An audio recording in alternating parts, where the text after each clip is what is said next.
girls themselves. They play to their opponents. They can lose to anyone on any day, and they can beat anyone not named St. Joe's on any day. Yeah. Very true.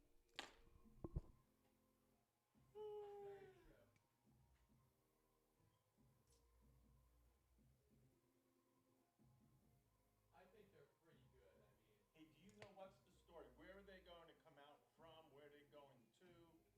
They're going to go to the 50 and come this way? I think they're gonna loop around and come through the arch or take a photo in the arch. Liam, yep. I've got those cameras. You and I'll do this. I'll run the cameras and open Sweetie's mic. Okay. All right? All right. Sweetie, can you just give me a cue when you're going to get starting? So in case you say something. I can.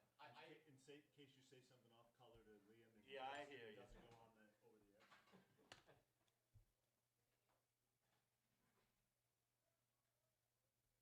Look at these girls try to do a cartwheel down here. It's the 504 cartwheel.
It's senior night here at Darien High School for varsity football. It gives us an opportunity to thank not only our seniors for 4 years of well, actually more than 4 years going through DJFL, but we also want to thank the parents for their years of dedication, driving the kids back and forth to practice, bringing them their cleats when they forgot them, as well as lunches, et cetera, et cetera. So on behalf of the Darien community, high school, staff, students, thank you guys.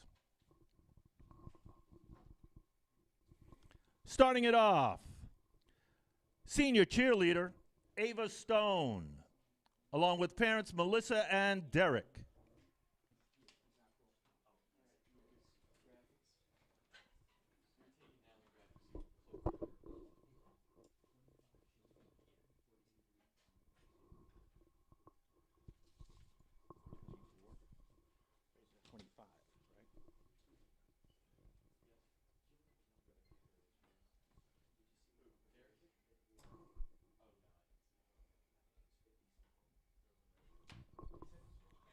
Next up, the managers. Here, please welcome Charlotte Kaiser, along with mom and dad, Amy and Chris.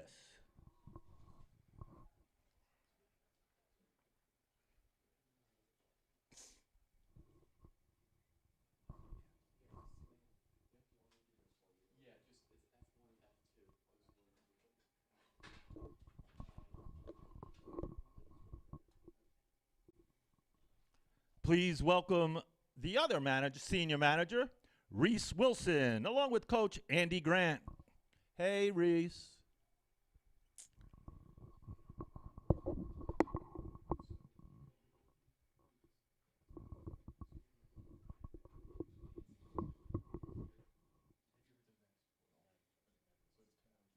On to the players. Number 2, Sean McGarren, along with mom and dad, Debbie and Colin.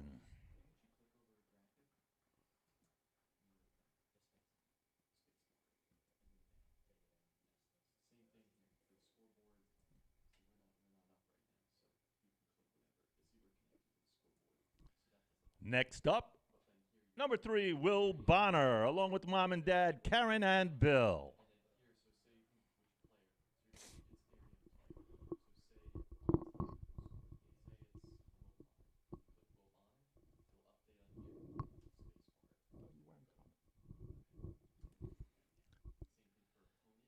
Number 4, Luke Caesar, along with mom and dad, Joe and Kim.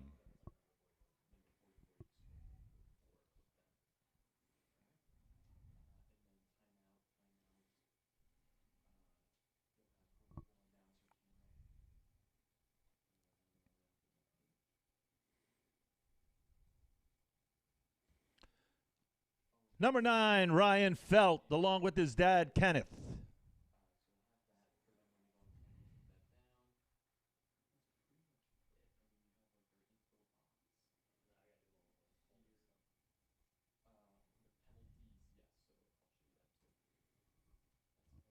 Here comes Teddy Carl, along with mom, Reedy, and dad, Chris.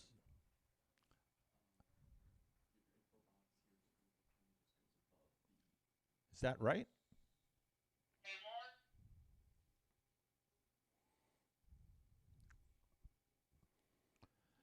Go ahead. Can you turn the lights on under the pavilion? Number 11, Liam Calabro. Yeah, Mark, I'm lost here now. Along with John and Jackie.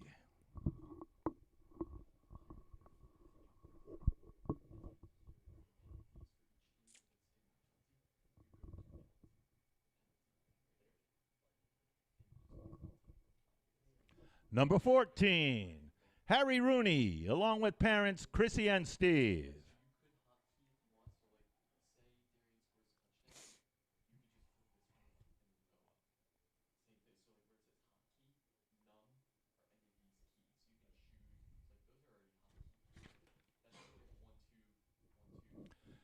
Number 15, Connor Lane, along with mom Paula and dad David.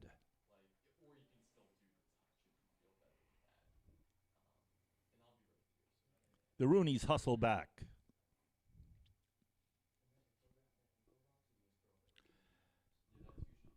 Number 16, John Rooney, along with Chrissy and Steve.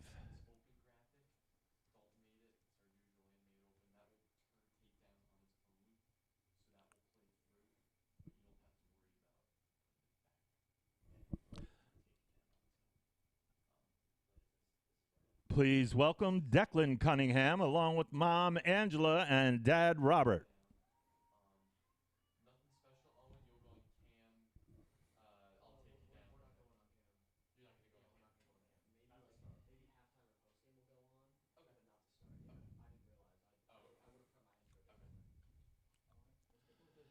Next up, Bennett Kramer, along with his mom, Kathy.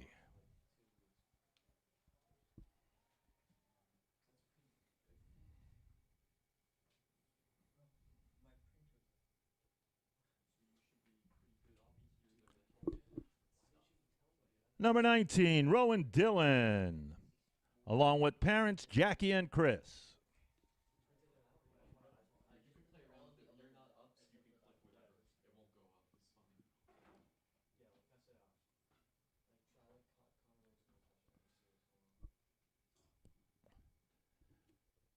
Number 21, Andrew Mastalone, along with Mike and Kate.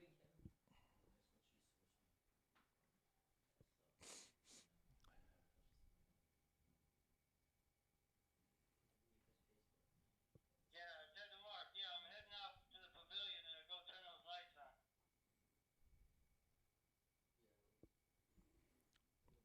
Okay, no problem. Please welcome number 22, Morgan Rupenstein, and his parents, Megan and Chris.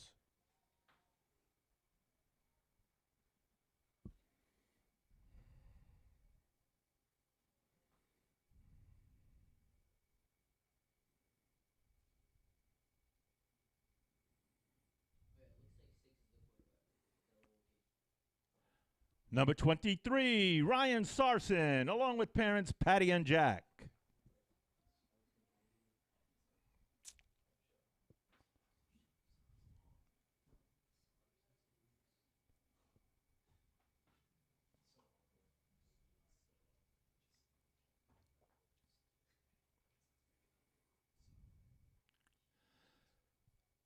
Next up, number 24, Pat Jeffers, along with parents Monica and Craig.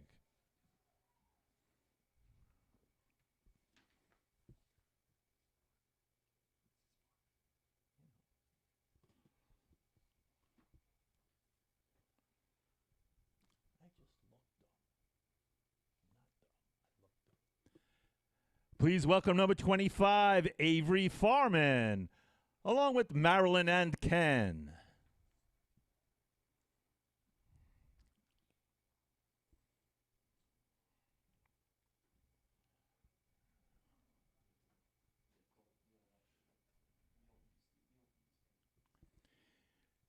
Here is Walker Brown, number 42, along with parents Danielle and Christian.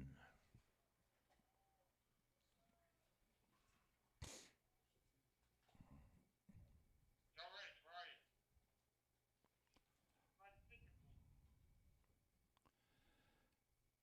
Please welcome the Seenies, number 66, Jake Seany, along with Michelle and John. This place could not run without Michelle.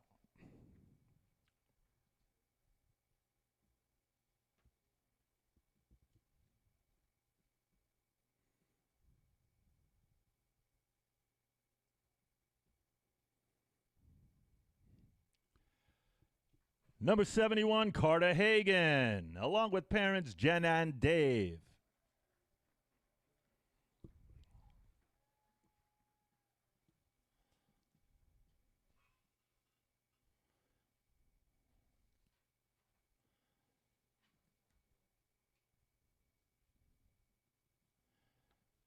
Please welcome number 76, Brian Zango, along with mom and dad Meredith and Christian.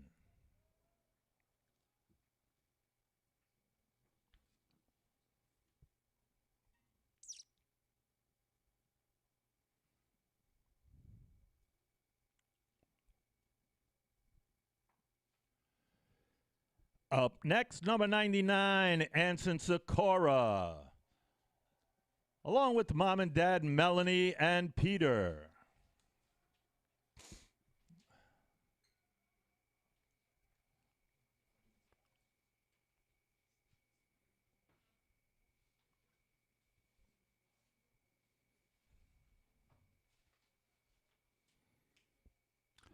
On to the captains. Number 6, Briggs McGuckin, along with Lindsay and Carter.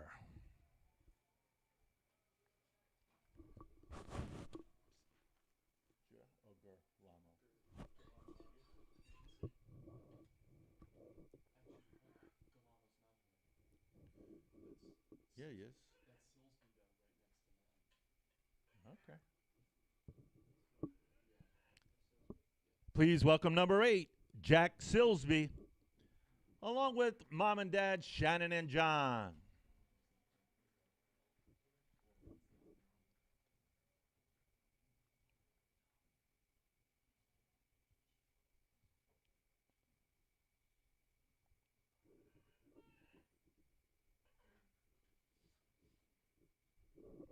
Number 33, Clifton Shelton, along with Susie Ann David.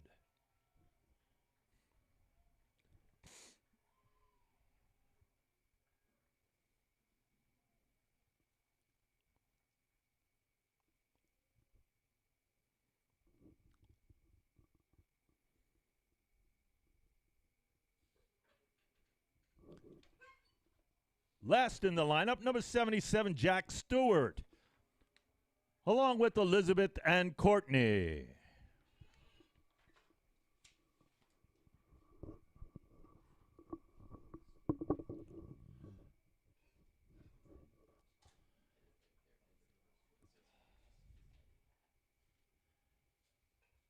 I ask you all to give a round of applause and appreciation for our 2024 seniors and their parents. Come on, give it up.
pocket. He's going to roll out right. He's going to motion. He's going to go to the end zone. It's going to be caught. They're going to say touchdown. Oh, my goodness, Connor Lane.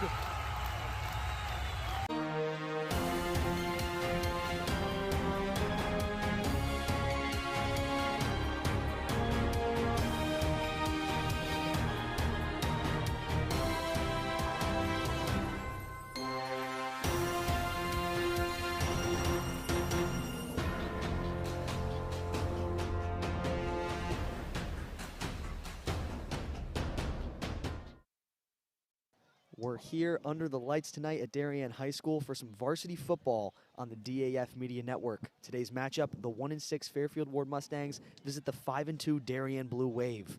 Hello everyone, coming to you live from the Darien High School Stadium Field. I'm Owen Heffron, joined alongside Neve Segal. Neve, last year when these two teams squared off, the Blue Wave walloped Warde, a 55-14 victory. Yeah, great showing of offense from Darien last year, Owen, but our player of the game for the Wave tonight focuses on the defensive side of the ball. It's Briggs McGuckin, made the switch to defensive back from wide receiver before the season started, and he's balled out so far. The team's leading tackler this year with 28.5 tackles and with 2 picks to go along with it. He should give our other player to watch some trouble tonight. And who would that be? The Mustangs quarterback, James Della Volpe. The sophomore quarterback is looking to find some weak points in a stellar Blue Wave defense to get the Mustangs their second win of the season. Well, between him and Ben Rolap, Neve, we're in store for a sophomore quarterback duel, not something you see too often at the varsity level. Again, you're watching Warde at Darien on DAF Media Network. Kickoff right after this break.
So Darien won the toss. They have elected to defer to start this Friday night game under the lights. It is senior night here at Darien High School, so you can expect some senior players to get some playing time that you usually wouldn't see in on a typical day. So it's definitely going to be fun to see a lot of players out there.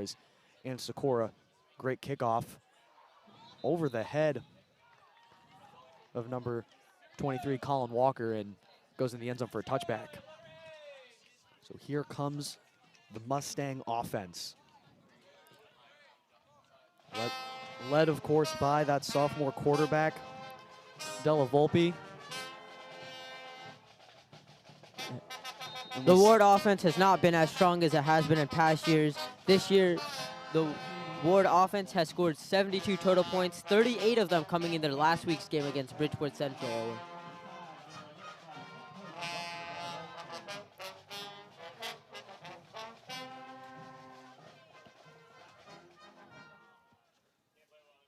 Della Volpe from the gun. Near side Sardina is going to hand it off on the give. Not a lot of yards on that one. Yeah, he runs right in the middle of that Darien defensive line, one of the stronger parts of this defense, and he's absolutely swallowed up for a 2nd and 10. Colin Walker took that one for no gain. 2nd and 10 now, good stop on the first play of the game for this Wave defense.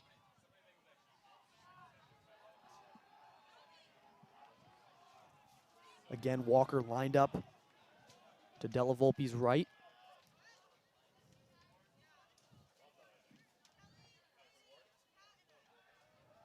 Another give up the middle, and again goes nowhere.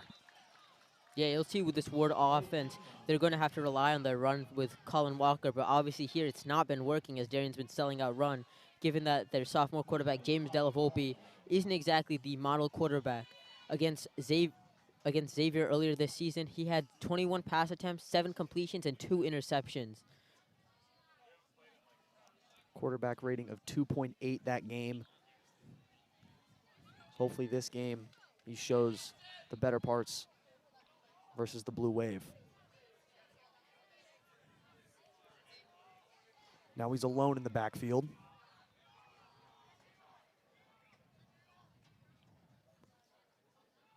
Takes the snap, drops back, throws down the middle of the field. High pass is intercepted. Picked off by Sean McGarren. Going down the far sideline, he breaks a tackle and is going to be shoved out. What a way to start senior night. An interception by the senior Sean McGarren gets the Blue Wave in end zone territory already. Gets the Blue Wave benched hyped. For the other side of the Mustangs, not so much. Trying to force something that wasn't there. Great play by number 2, Sean McGarren. Second-year varsity player. Setting up his QB, Ben Rolap, another sophomore quarterback in great position.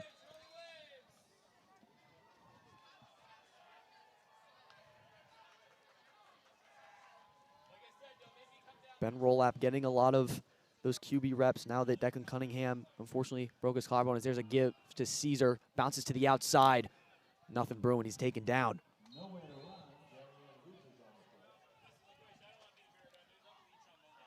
Yeah, roll-up gives it to Caesar, and he's swallowed up by number 56, Parker Pasmek, one of the captains of Ward for, I think now it's 8 yards to touchdown here. Second and goal from, looks like the 7-yard line.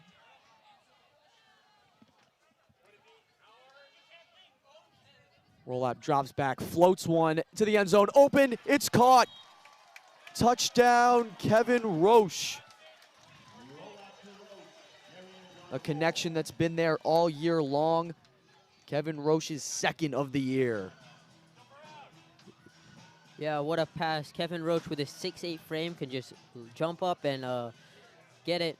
And this also marks Ben Rolap's 600th passing yard as starter this year on varsity.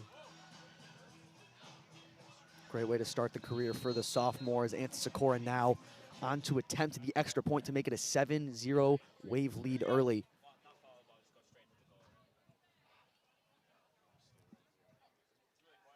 Luke Caesar on the hold.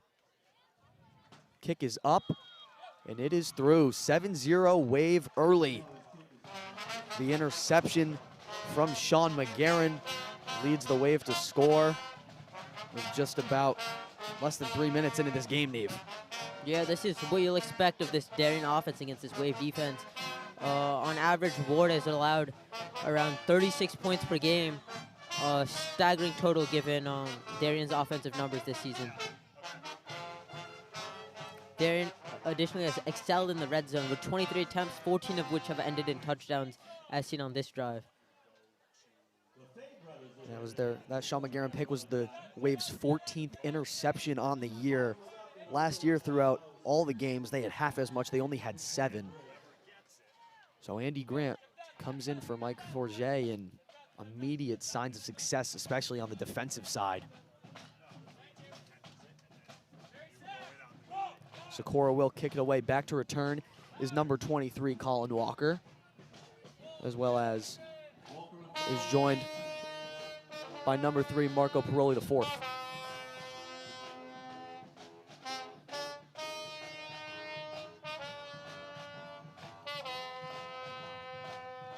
Sikora, another long kick. Mustangs will let it go into the end zone for another touchback, so they'll start again. Darien defense taking the field.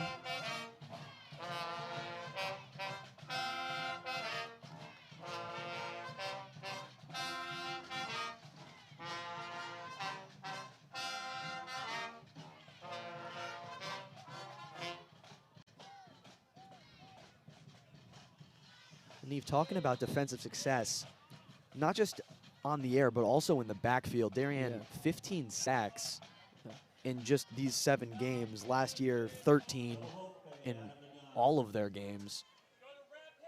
Yeah, I mean, as you can look, the Delahope interception was caused by the amazing pressure and the lack of the run defense, which is also caused by this amazing front line.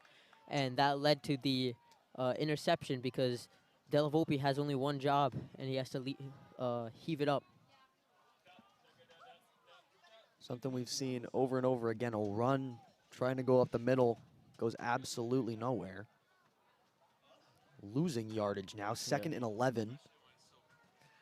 Yeah, Fairfield Warde this game has a total of -5 yards and an interception. It's not looking good so far. But if they can run it out of Colin Walker, maybe on the right or the left side, it might be a little bit better. To throw now, tipped up in the air and almost picked off. McGarren was that close to having his 2nd pick of the day. Oh, excuse me, that was Ben Curtis, not Sean McGarren. But I mean, tipped up in the air, just off the left hand. Curtis, of course, had that pick 6 as a lone touchdown in the Fairfield prep game under the lights here earlier this year. 10-2 the final. Extremely rare score you'll see for a final of a football game, as now it's 3rd and 11. Find themselves in another 3rd down. Oh, High snap, gets past Delavolpe. He'll just fall on it and slide down. Briggs McGuckin there with the sack as Delavolpe was just forced to sit on it there. Yeah, bounced off the hands. Not a great snap. Great job on McGuckin, our player to watch, getting back there.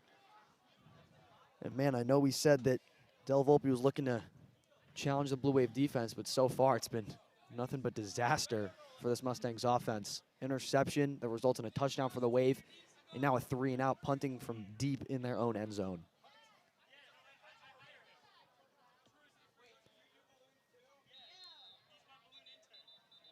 Oh, flags off the field. Whistle before.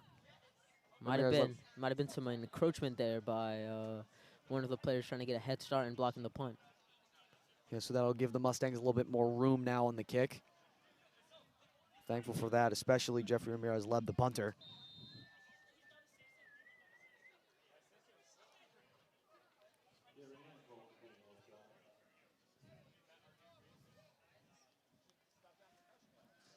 Bobbles the snap, kicks it away. It's a very, very short punt. Takes a Ward-friendly bounce, rolls to about the 44, but Darien in Ward territory to start their 2nd drive, which was basically perfection. I mean, getting in the end zone is exactly what you want to do. Roll-Up was able to find Roche. Yeah, I think Roll-Up should continue this connection, as it doesn't seem like Ward has any tall defenders to match the 6'8" stature of Kevin Roach here, and it would be an easy target. Obviously, Roll-Up has targeted Roach multiple times before, as he's had 24 catches so far this season, and this game might be a big one for him, getting to possibly 30. Yeah, not a lot of guys that can match up with Kevin Roche on any team, let alone this one. We'll give it to the captain. Shelton bursts up the middle. Gain of about 6. Great block in there from the O-line, giving their senior captain some room to run. Yeah, Shelton's been a formidable weapon this season, and it's nearing 200 rushing yards this season.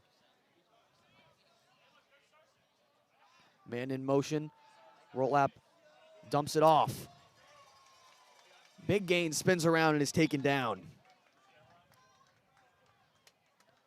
So a little dump off to Thomas Herget, the man in motion. Results in a 1st down for the Blue Wave. Yeah, the Blue Wave is back in the red zone where they've been successful all season, Owen. They score a touchdown around 3 out of every 4 times they're in the end zone, or the red zone.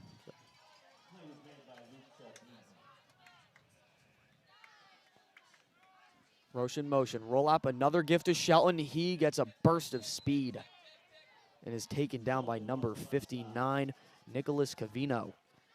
one of the captains for the Mustangs. Yeah, if it ain't broke, don't fix it. Darien's been running over this team both offensively and defensively. They could honestly try some trickery out there, getting Luke Caesar to throw a pass to Ben Rolap for a connection there. Luke Caesar does have a pass attempt on the year, however, it was not complete. Rooney in motion, they'll pitch it to him. Bobbles it, bursts to the outside. There he goes. Wrapped up, taken down. Great play call. Yeah, Darien gets experimental with the jet sweep there. And it's successful again for a gain of around 10 yards. Yeah, John Rooney on the little pitch to him. His first catch on varsity was actually a 65-yard touchdown, so what a way to start that career. As Bonner now in motion on the outside. They'll give it to Caesar, wide open. Caesar goes in the end zone. Touchdown, Blue Wave. Yeah, 2 touchdowns in very quick succession as Darien marches open to a 14-0 lead with relatively no opposition. Luke Caesar, the only time he's touched is when he's in the egg zone as a hug by the Ward defender, almost congratulating him. The defender, Walker, who is also the running back. So 13-0. Socorro trying to make it 14-0. And everything going right for the Blue Wave. The man who scored the touchdown, Caesar on the hold. Kick is up, and it is right down the middle.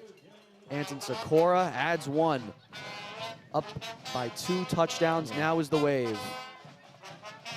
14-0. That gift to Caesar. I mean, Clifton Shelton coming into this year was projected to be that starting running back due to being behind Jake Wilson on varsity last year.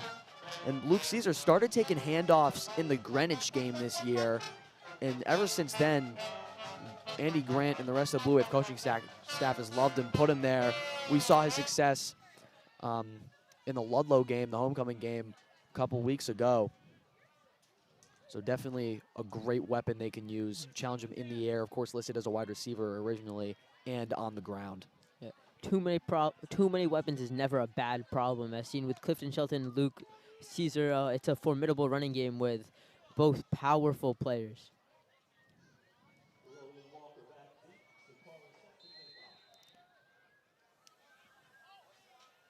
Pearlie and Walker both back deep as Socorro. Another good kick. Going to be fielded on the shoulder, goes up the middle, breaks 1 tackle, and eventually taken down.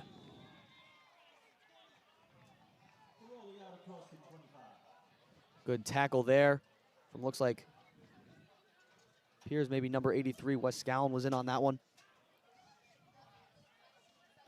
Valuable part of this special teams unit for the Wave.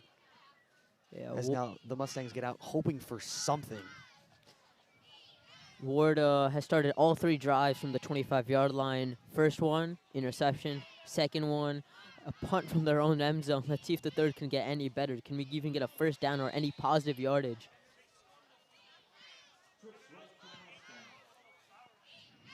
Trips right for the Mustangs.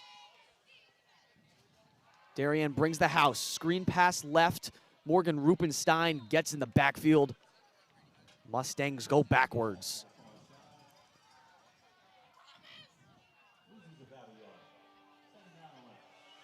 Yeah, the screen pass is fooled as Rupenstein catches it and takes down number 23, Walker. Ryan Gately was also there. Sophomore is definitely a menace on that front line. For Darien. Del Volpe from the gun yet again. He'll elect to throw. Look right. No one there. Picked off. Nothing but green ahead as he waltzes. Gets hit big. Ooh. Right at the 1. They'll say he's just short of a pick 6. Let's get a number for you. Intercepted by number 5, Ben Curtis. Wow, his second interception of the year. We just talked about his first one in the prep game.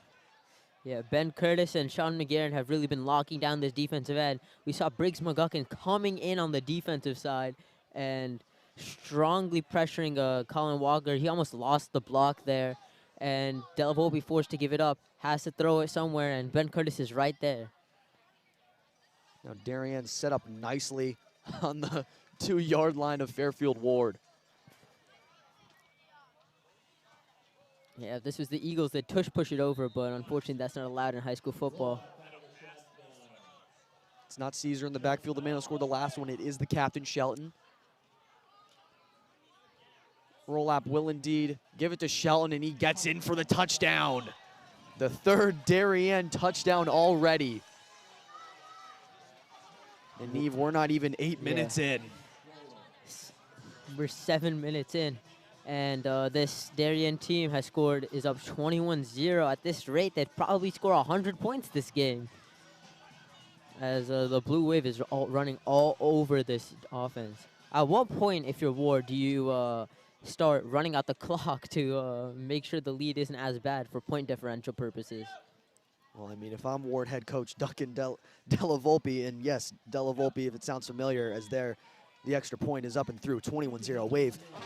Della Volpe, of course, being the father of the quarterback, James Della Volpe, I mean, you gotta hype up the offense somehow. Yeah. I mean, they're defeated, but at the end of the day, this game is far from over. There's about 5 minutes left in the first, so gotta just make them settle in. You know, sophomore quarterback on varsity. He's got the nerves. You see them throwing up a Hail Mary or something this early? I mean, whatever gets them down the field, they haven't gotten past their own 25 so far. Darien, 3 touchdowns. Yeah, not a single positive yard of offense in all 3 drives. Darien hasn't even had to work that hard, really. They've set up all their offensive drives past the 40-yard line of Fairfield Warde High School territory. So, I mean, pure domination so far. And there's still 4:58 left in this first frame. Seems like the farthest they'll ever have to go is when Ward kicks it off at the beginning of the second half if they don't run it back. Sikora in his bright orange cleats, ready to give it a boot. He takes over the kicking job this year from Tucker Stevens, who moves over to New Canaan. Yeah, in practice, Sikora, he hits it like a corner kick. In soccer, he bends it like a banana kick, where he hits it from the corner line and gets it in as a field goal. Great tackle there on the kickoff by our player to watch, Briggs McGuckin. Went straight for the legs. Ward starts from the 20-yard line, the farthest back they've ever been, and it's not like it's going to be better from here, Owen.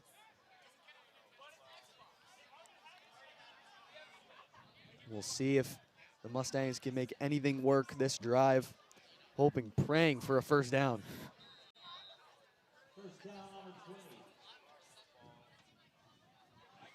Two interceptions lead to 2 touchdowns. Della Volpe hoping not to repeat that. Della Volpe to throw. A little past number 25. That was intended for Andrew Shelov, one of the main targets for Della Volpe.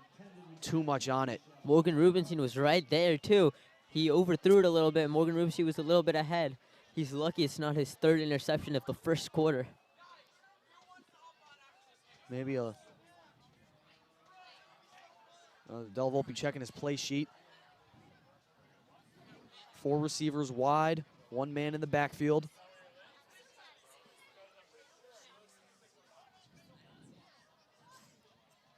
Della Volpe takes it, gonna throw again. Pocket collapses and he goes down. Sacked by number 52, Ryan Gately. What a great job. What a great season this sophomore has had so far. It's his first year on varsity. His brother Patrick plays some running back for this team. And now backed way up inside the own 10 for a 3rd and long. Yeah, before this game, Ryan Gately had 2.5 sacks. He's added another one with another QB pressure in the screen pass for in the 3rd drive. Again, this Blue Wave defense pushing the Mustangs in the opposite direction. Horses are supposed to run as fast as they can forward. Not really built to go backwards, but that's what this Wave is making them do. Della Volpe again fires one. It's just high and then tipped. Looked to be Della Volpe's first completion of the day, but unfortunately a little bit too high. Ward brings out the punt team for their second punt of the day. Believe that one was intended for Marco Paroli, the fourth. Had 2 catches in the game versus Xavier a couple weeks ago. And is going to bring out, like you said, Neve, this punting unit.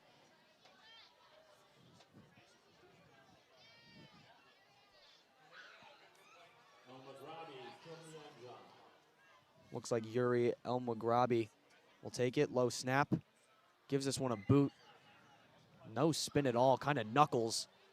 And it's down by the Mustangs at about the 20. I mean, what, about the 27-yard line? I mean, this is.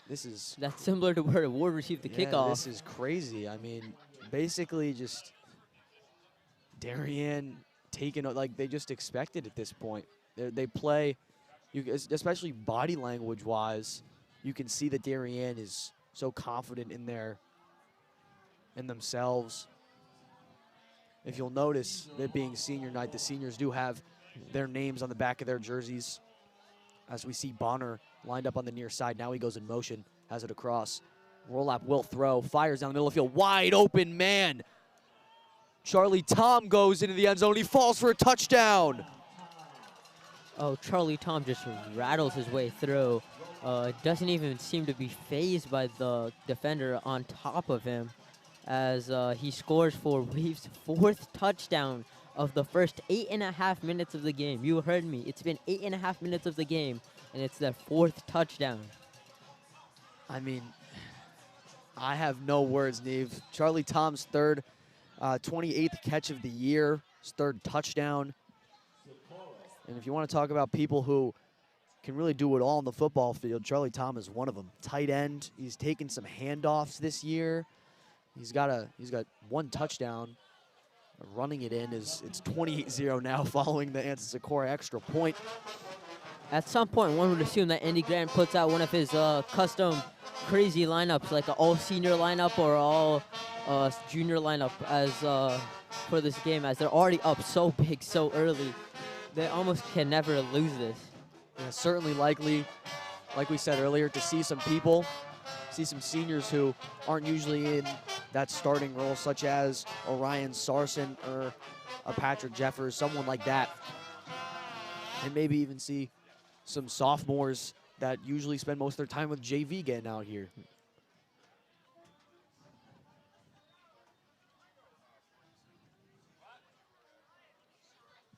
So 4 touchdowns. And I mean, by a team that is filled with injuries like the Blue Wave. 1-year quarterback, Declan Cunningham. Tommy Karzewski goes down. Ryan Gerlamo, one of your captains, goes down. Incredible showing. Not even done with the first frame, Neve. Yeah, Darien's office before this game had 31 points in the first quarter. Right now, they already have 28. They could double the total in just one game. Receiving it and going to the left is James McBennett.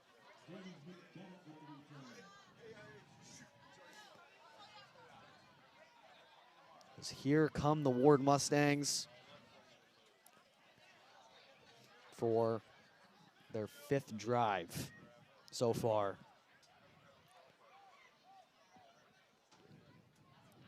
Yeah, let's see. We've been waiting for the 4 drives to get their first yard of positive offense. Let's see if it's the 5th time's the charm.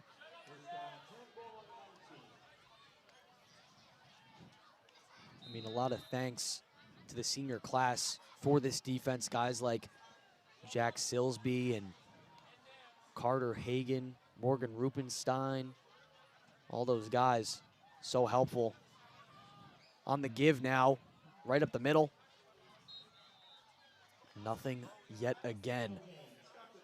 Yeah, this team, they're not very creative with the plays. They've run up the middle around 5 times, expecting something different. That's a definition of insanity, doing something multiple times and expecting a different result. I mean, if I'm them, I run it out to the left or the right side where they have less defenders. But obviously, they didn't get the memo.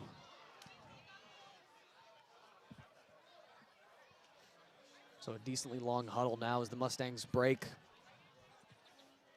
Sardinia lined up near side, guarded by Ryan O'Malley, the sophomore. Oh, it seems as if they gave Warde a yard of offense, their first of the day. There's another give for some more than 1 positive yards. Gives it right to Colin Walker up the middle. Great job by him to move the chains a little bit.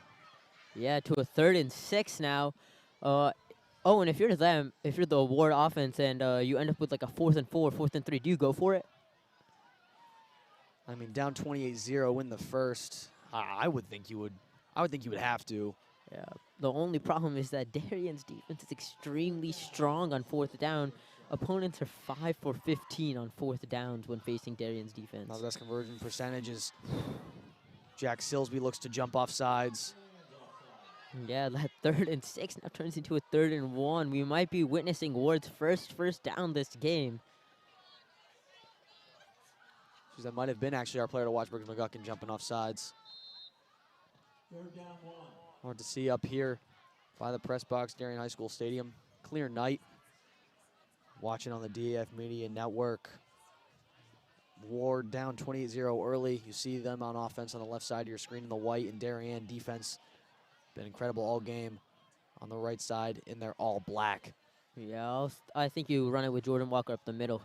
Well, Walker will take it, and he'll be caught by this by the rushing wave defense, forcing a 4th down. Tons of defenders in on that tackle. Yeah, now it's about 4th and a half. I mean, I would run a trick player, just run it up the middle with Walker. He's been extremely strong. Oh, it looks like they're moving the chains. They counted as a 1st down. Oh, they will. They will count as a 1st down. It was close. Darien definitely confused, looking to their sideline. They can't believe it, but you're up 28-0. Why not just give it to them? You're at the point where you're doing so good, even 1 yard makes it seem like a disappointment.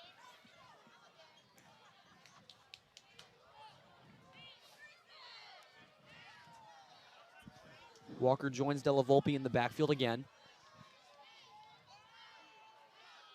They'll give it to him again. Up the middle, he tries to go. Maybe fights for about 1.5 yards. Yeah, Jordan Walker is this strong offensive player. Against Xavier, he had 14 carries for 70 yards and was named Fairfield Warde's player of the game in that game. So you'll see a lot of offensive touches from him.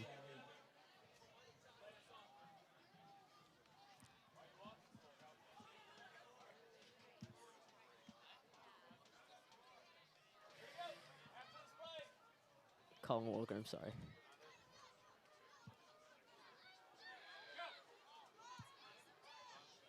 So with the first quarter running out, both teams, the Warde Mustangs won't elect to snap it. So 28-0 after 1 quarter. Blue Wave dominating so far, just like they did last year on their 55-14 victory. We'll be right back for the start of the second frame here on the DAF Media Network.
Start of the second quarter here at Darien High School.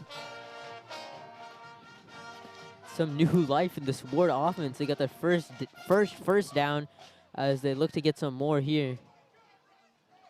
Walker tries to go up the middle, bounces outside, stuffed immediately. We'll take another look. Looks like he lost the ball there. Meets a wall.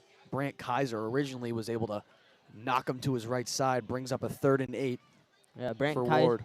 Brant Kaiser this year blocked a kick actually for Darien, the only one they have this season. Yeah, rugby player in the spring. Big guy, huge frame, 6'1", 200 pounds. Great on this defensive line so far.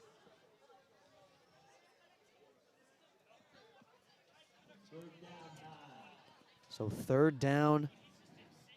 Della Volpe trying to extend, I believe, the longest drive so far. Play action, whole roll out right. Float one high in the air, broken up. Great play. Was looking for Sardinia, I believe. Yep. Great job by the senior Walker Brown to go up, bat it out of the air. Yeah, it's 4th down, and they are punting again. Even the little successful drive looks like it's not going to work, but maybe Darien will start this drive from their own territory this time. Yuri El-Maghrabi will punt it away. And I'm sure what's rushing through his head is after he punts it, he just hopes his defense can get a stop. I think that's what everyone on Ward is hoping on that sideline right now, including Coach Della Volpe and his son. One of the better punts so far from El-Maghrabi. Takes a bounce towards the middle of the field and will roll to about the 45. So Darien, believe it or not, Neve, starting on their own side of the field so far for the first time so far in this game. Yeah, that's something you don't want to say in the second quarter of a game, especially when you're down 28-0. But maybe Fairfield Warde gets a stop this time from their defensive side, led by Parker Pasmeg, one of their captains.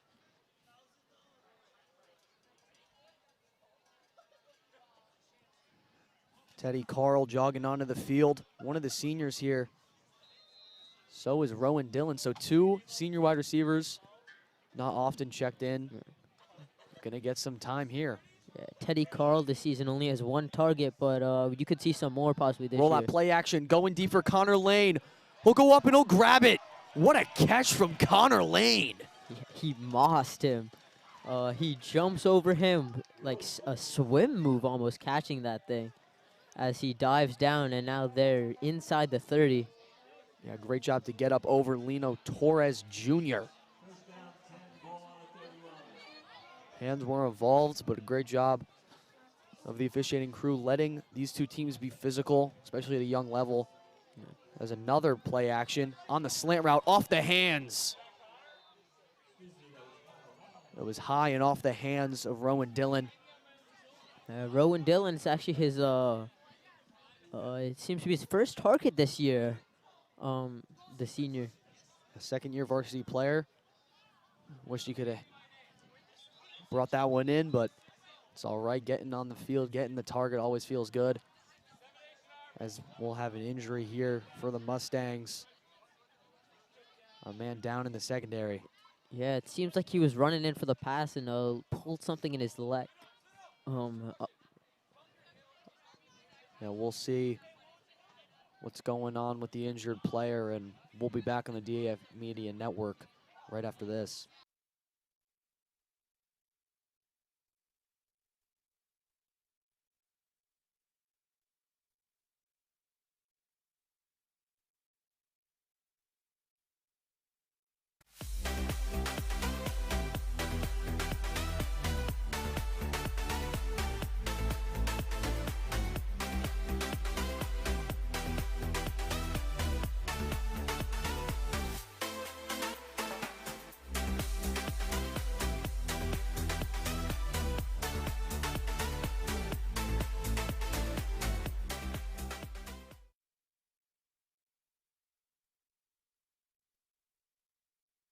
So the injured man for the Mustangs, Lino Torres Jr., wide receiver and defensive back, the senior. Now roll up, quick hitter to Dillon on the right side. His first catch of the year. There he goes. Down the sideline, tackled down by Sardinia. Yeah, it's for 10 yards. Ben Rolap, he doesn't like to throw it short. His average completion is for over 10 yards this season. So now an extremely short third down for the Wave.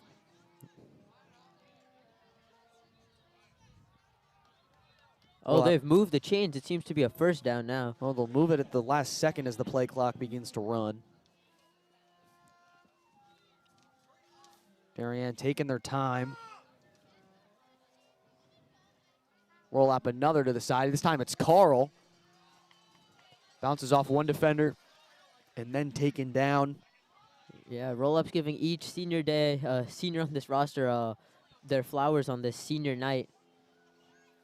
Yeah, Quinn Russo able to bring Carl down. Second-year varsity player, and he's got great speed, great build, 5'10", 155. As now Rolap looks to escape, stays on his feet, flips one, and it's caught, and then taken down. Believe was Clifton Shelton. We'll look again. What a play to make something out of nothing. He was being taken down and then flips it to Clifton Shelton. I don't think that's the play that was called by Coach Grant there. First down and goal, though, for the Wave, hoping to cash in for their 5th touchdown already. Shelton on Rolap's right. Rolap looks to his right, now looks left. Down the middle, wide open, Shelton hits one defender for a touchdown for the Wave. Yeah, what a pass. He just flips it to Shelton again, and he runs into the end zone. Using the captain using his frame of 5'11", 195, big physical running back. Yeah, this game already 34-0. Darien scored just 34 against Ludlow and all during the homecoming game. And if they make this extra point, this will be the second most they've scored this season behind their 49-7 win against Norwalk. They're, of course, easily on pace to destroy that tonight. I wouldn't be surprised if they reach 100 or the high 70s or 80s. Extra point is good, 35-0 for the Blue Wave.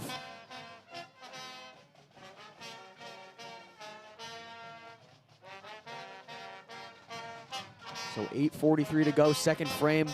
Again, watching on the DAF Media Network, joint venture of the Darien Foundation and the Darien Athletic Foundation at the Darien High School field as Darien hosts Fairfield Warde. I'm Owen Heffron, joined alongside Neve Segal. So far, Neve, pretty entertaining broadcast. A lot of scores, a little bit one-sided. But Darien showing out. Yeah, unfortunately, the crowd size here is a little bit small. Could you tell me about that, Owen? I mean, it's a little disappointing. Last under the lights game of the year for Darien. I mean, no doubt, most likely new Fortnite season coming out today might have an effect. A lot of people want to stay inside. Of course, old map coming back. A lot of people love playing Fortnite. I mean, Neve, I was playing before I got here. Did you get a win? I did indeed get one win. Had 9 eliminations. Felt good to be back. And it feels good to be out here. More importantly, let's call this football game, Neve. Anton Sikora is going to give this one the boot. Anton Sikora for his 6th kickoff of the day already. And counting all those extra points, you got to think his leg is tired. I've seen. Fielded, bounces to the near side. Gets up just past the 25-yard line. On the return was number 3, Marco Paroli. This Warde offense starts from a quite familiar spot, the 25-yard line. Unlike the Darien offense, they've been pretty standard with what they've been starting, the 25-yard line with the touchbacks, and all the returns seem to just stop there. Last drive, they reached their first down of the game, so they're looking to replicate that success, actually maybe even double it with a couple more big plays. Yeah, McGuckin going to jog off the field as Della Volpe is late to come on for the Mustangs, and Patrick Jeffers enters the game on the Darien defensive side. It's like we said, those seniors haven't seen too much this season. Love to see them getting reps. Do you think that was Coach Grant's strategy for this game? Build up this early lead and then feel free to put in all these senior players who might not be able to get playing time otherwise? I mean, it definitely could have been, as there's a handoff to Walker. And so far, I mean, pretty dismal start for this Mustangs team, but Walker has looked good. Besides those first couple runs where they're up the middle, Mustangs really changed up their run game, gone through different holes in the offensive line, and it's paid off. It's worked out pretty well for them. Yeah, I think the Warde offense just has to refrain from throwing to Della Volpe as often as they do. Throwing from Della Volpe as often as they do, as Della Volpe hasn't been good this game. 0 completions, 2 interceptions, and give him time to relax. Yes, sir. Like you said, searching for his first completion. Line up to his left is Walker. They won't even think about it, and he's swallowed up in the backfield. Great job by number 92, Will Barber. Yeah, Will Barber this season has 5 tackles for losses now. He's part of this very strong defensive line of Darien's. Yeah, sheds the block of the junior Anthony Albanese. Great job, wraps him up. Della Volpe always going to the huddle decently late. You have to think maybe he's talking to his dad on the sideline, head coach Duncan Della Volpe, offensive coordinator in New Canaan for a long time. Has tested again on 3rd down are the Fairfield Warde Mustangs. Della Volpe drops back, pocket collapse immediately, and he goes down. Sacked by number 92, Will Barber again. We just talked about how he leads this team in tackles for losses and decides to come and do that again. Along with Jack Hanley, the sophomore, they both rush through and get a sack on Della Volpe. Jack Hanley getting on the field and getting a sack. Gotta feel great for the sophomore. He'll be definitely on this varsity squad for years to come.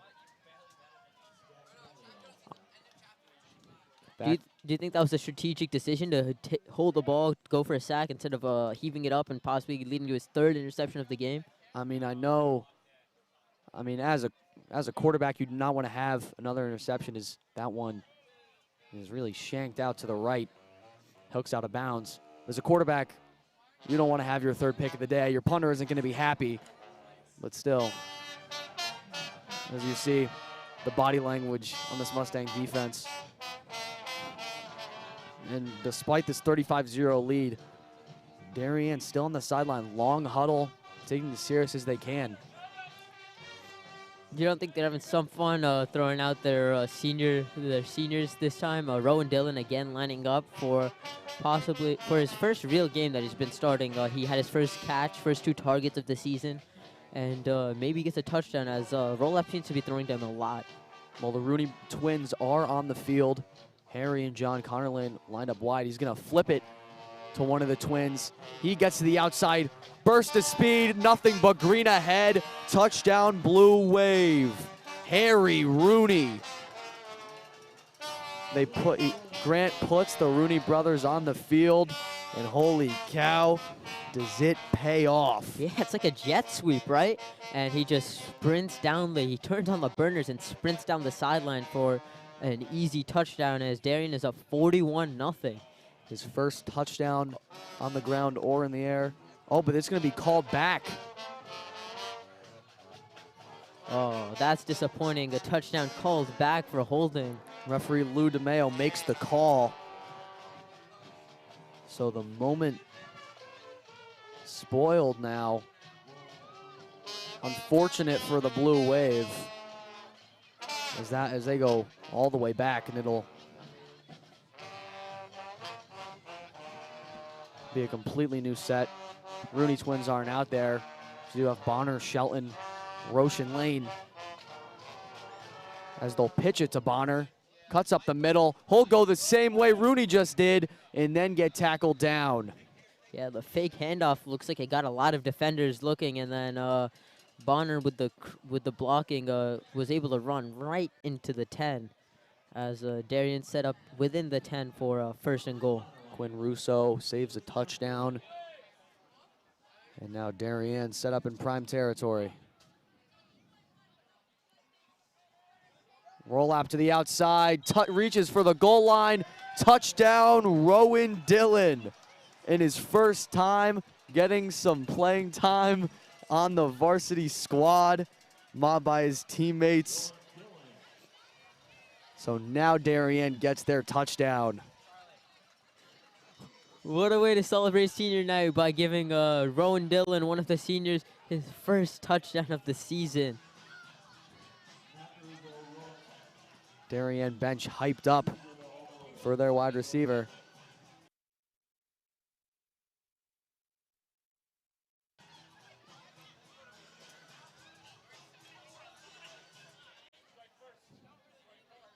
As now it's Anson Sikora. 6th touchdown of the game for the Wave. Extra point up. And what else is new, Neve? It's good.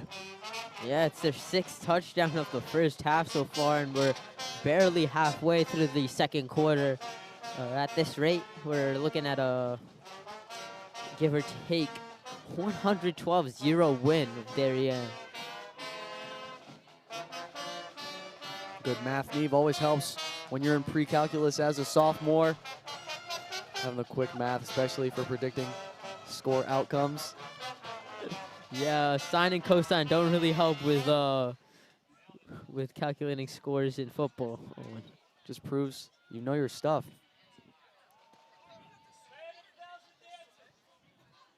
Anson Sikora ready to kick it off for his 7th time this game. Yeah, cold night here in Darien. Of course, Neve, we're not in the press box. We're standing right outside the press box, so yeah, we're feeling the same conditions. All the fans here are too. Sikora in those orange cleats, which I do love, by the way. Another great kick. A little bit shorter than his previous ones. Has taken big hit, but Paroli's taken down. Yeah, they get their furthest starting field position, but not by much. It's just a 27-yard line from their usual 25-yard line start. As the Warde offense under Della Volpe comes back. Interesting. No timeouts taken from Fairfield Warde so far. Doesn't even want to discuss what's going on so far. I mean, just like a disaster here.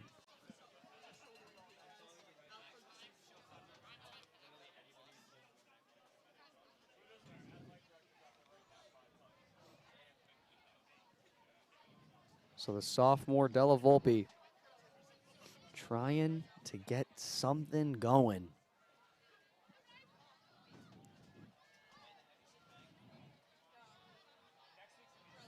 Whole pass down the far sideline, nothing at all. Looked to be in the direction of William Rockcamp. Not allowing him to go anywhere. Initially seemed like he'd get it just a little bit overthrown. Unfortunately for Warde and Della Volpe, but hopefully in the future he gets those big completions to get some points on the board for this Warde offense, which overall has struggled with an average of 7.2 points per game.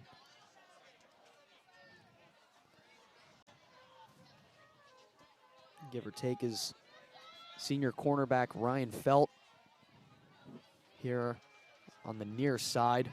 Another guy in this Darien defense who doesn't get as much playing time as the rest. Della Volpe pot collapsing quickly, looks to go deep, falls, nobody. Was going for Andrew Shelov. Yeah, but it looked closer to actually Ryan Fell, who you mentioned earlier. Overthrown luckily this time for Della Volpe, otherwise it probably would have been a pick. Again, would have been his third of the night. Della Volpe yet to make a completion, and we're midway through the second quarter. Absolutely wild, just shows the absolute, domination so far. I know I'm using that word a lot, but there's really no other way to describe it. Total control the Blue Wave has had over this team so far.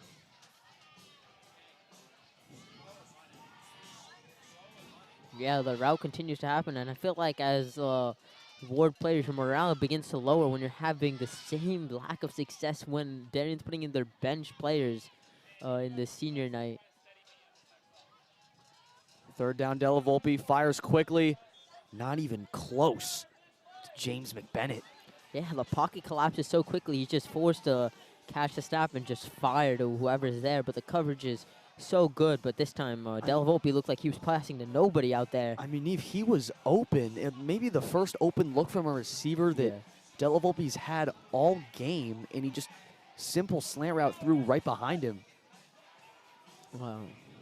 Yeah, Della Volpe, he's a sophomore, so he has some time to mature, and obviously he's put in this position where he's facing a top defense right now. And another punt nearly blocked. Knuckles McGuckin watches it go out of bounds. yeah, Darien starting on their own side of the field for the second time this game, and this is the 7th time having the ball. They start on their own 49-yard line, Owen. 6 possessions, 6 touchdowns for the Blue Wave. Give you a quick recap before they jog out onto the field. Scoring opened up in the first quarter. Roll-up after the Sean McGarren interception, floated a pass to Kevin Roche to get on the board. Then on the next possession, Caesar ran one in after a punt. Then following a Ben Curtis interception where they got in the own 2. Shelton first play rushes it in, and then of course a little hook route to Tom. He runs about 30 yards, give or take, for a touchdown, and then that was all in the first quarter, believe it or not. This quarter, Clifton Shelton gets on the board again, this time with a receiving touchdown. And then Rowan Dillon cashes one for the Blue Wave, finds Pater. Roll out, play action. Gets it to Rooney. Touchdown called back earlier, goes to the near side, breaks one, breaks another, and then taken out of bounds on his team's own sideline. Rooney just runs through this offense. Yeah, Harry and John Rooney, both 5'10", 170, identical twin brothers. Seen them get a lot of kick returns and punt returns so far this year. Always nice to see them do their speed. Now it's nice to see them getting some reps in the backfield or wide receiver. Roll up, not running again. Finds Roche down the middle. Roche makes a move. Gets to open space. Makes another move. Stiff arms for his way for a touchdown. What a touchdown by Kevin Roche, the big tight end. Yeah, roll-up heaves it around 20 yards to Roche, and he does the rest on his own, weaving through defenders like it was easy business, stiff-arming one to the ground. What a play by Kevin Roche, and that's his... Yeah, Neve, that is his 3rd one of the year, 2nd of the game. Picture perfect for the Blue Wave. Darien this season has 21 touchdowns. 7 of them have come today. The other 7 of the other ones also came against the game against Norwalk, where they won 49-7. Kick from Sakura. Neve, you guessed it, up and good. 49 and a goose egg. Darien is currently destroying Fairfield Warde, Neve. 7 touchdowns, 7 possessions. Andy Grant and the Blue Wave offense not being nice. Yeah. They don't want to run it. They're going to attack you in the air. I mean, it always feels good to score and to get those stops, and that's what the players want. So Coach Grant, he's a man of the people. He's going to do what everyone wants. Anson Sakura now coming to kick off for the 8th time in this first half. And even we talked about the Darien domination versus Warde. Like we said earlier, 55-14 last year when they went to Fairfield and played. After the first quarter, actually, Warde had a 14-7 lead. Wow. And then Darien came all the way back, scored 55 points. Yeah. Jake Wilson, 2 rushing touchdowns. Trevor Herget, brother of Thomas on this team now. As the ball comes loose, they'll say he was down by contact, however. So, quick sigh of relief for the Mustangs. As we near 2 minutes left in the second quarter. Do you think that the clock is running right now? You think that Warde's going to use their own sweet time to waste the clock and prevent 56-0 being on the board at halftime and, you know, say, we can get this. We only need 7 touchdowns and a field goal to get back. I mean, as of right now, not showing any hurry. Yeah, like you said, and you've taken their sweet time. Darien does get the ball to start the second half. Handoff to Walker, wrapped up from behind. Yeah, it'll be interesting to see if Darien uses their timeouts. Both teams have 3, so it'll be interesting to see what they do. Great job by the middle linebacker, Johnny Fay. Played defensive line last season, second year on varsity. He's a junior, so last year is one of the few sophomores that got some reps on this varsity squad.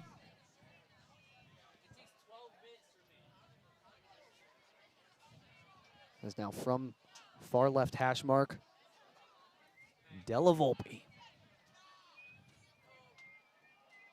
Takes it, fakes the, now big open space. Walker keeps going, makes a man miss, makes another one man to beat. Sean McGarren can't take him down. And all the way coming from the backfield, or excuse me, coming all the way down is number 24, Patrick Jeffers. Yeah, who would have thought that this Warde offense had sparked from Colin Walker, I'm sorry, who is a workhorse for this offense, finally gets some success here as Warde, Warde I think takes a timeout here to preserve the clock and possibly get points on the board for the half, making it not a goose egg, but instead 3 or 7. Yeah, great job. What a run from Colin Walker. Almost faked me up here, Neve. Yeah. Gave it to Walker, and then Della Volpe looked to the near side and faked the pass. Yeah, Della Volpe, not Della Volpe. Walker also broke around 4 tackles there. Amazing job running. It's like that spark, that motivation that happened, seeing the score on the board. Let's see if they can score some here. Looks like Darien actually took the timeout.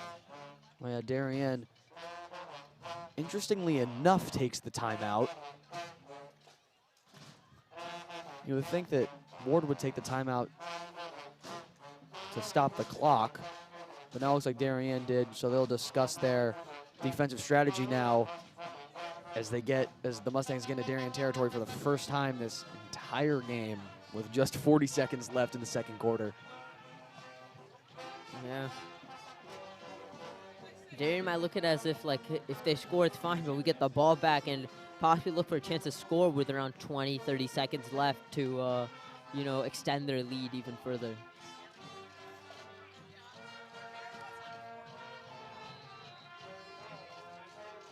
Trips right for the Mustangs. Near sideline is Andrew Shelov. To Della Volpe's left is the man who set up this field position, Colin Walker. I wouldn't be surprised to go to him again, run right down the middle with a fake. They won't. They'll go to the air, rolls out right, just going to fire one out of bounds. Looked to be throwing it away, but it might have been it might have been intended for William Rotkamp, the senior. Rotkamp has been the source of many targets here. The overthrown slant, the one down the right sideline, but Della Volpe still looking for his first completion of this game, and we're talking around 30 seconds left in the first half here. Andrew Mastalone, second-year varsity player and lax player, senior in the coverage.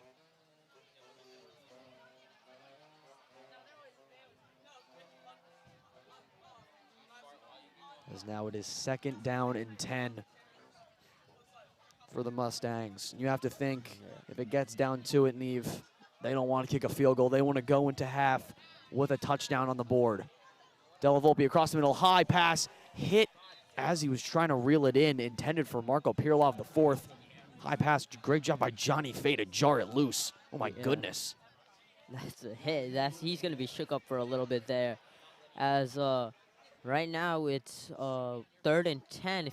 If they don't gain any yards, seems to be around give or take 30-yard field goal for the kicker, Patrick Guzzi.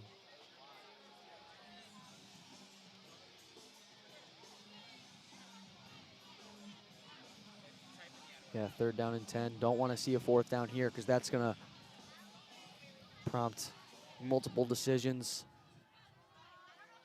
Again, we see Walker, 2 receivers on each side of the offensive line. I see them just running here, just getting any yard that they can, but they don't. They won't, and the pocket collapses quickly. Sidearm slings it for his first completion of the day. It doesn't seem to be for positive yardage, though. They seem to lose a yard there, as he now has 1 completion for -1 yards. Yeah, Barber got back there. Sidearm slung it. Believe maybe Walker Brown was there. They're bringing out the kicking team, it seems. No, they'll take a timeout. With 3 seconds left. They don't have much time. I think they just kick it here. Going forward, seeing how Della Volpe's been playing. One completion in the court in the half and one interception. He's passed more completion to the Blue Wave than Warde so far. So I'd say just go for the field goal with a reasonable 33 yards here. 2 interceptions, 1 completion. Those 2, of course, Sean McGarren on the first drive and then Ben Curtis on the third for the Mustangs. And you have big huddle here on the sideline. I don't think they're kicking it. Yeah, I think they're gonna go for it. Della Volpe seems to be, Coach Della Volpe, that is, seems to be hyping up his squad, telling him go for 4. But Darien's defense on 4th down is one of the strongest they have. It's 5 for 15. Yeah, they're going. They want the touchdown. They want 6. They want to bring one in the house. Many sayings to score a touchdown. It's Della Volpe. Yeah. Darien's red zone defense is also strong here, mixing their 2 strongest defenses here. I remember to end the McMahon game in 4th down in the red zone, Ryan Garlamo had that game-sealing interception. Let's see if something similar happens here. Della Volpe to the corner of the end zone, up in the air, incomplete. And that'll do it for the first half. At halftime, it is the Darien Blue Wave 49, the Fairfield Warde Mustangs 0. We'll see if this complete domination continues when we get back from halftime here on the DAF Media Network.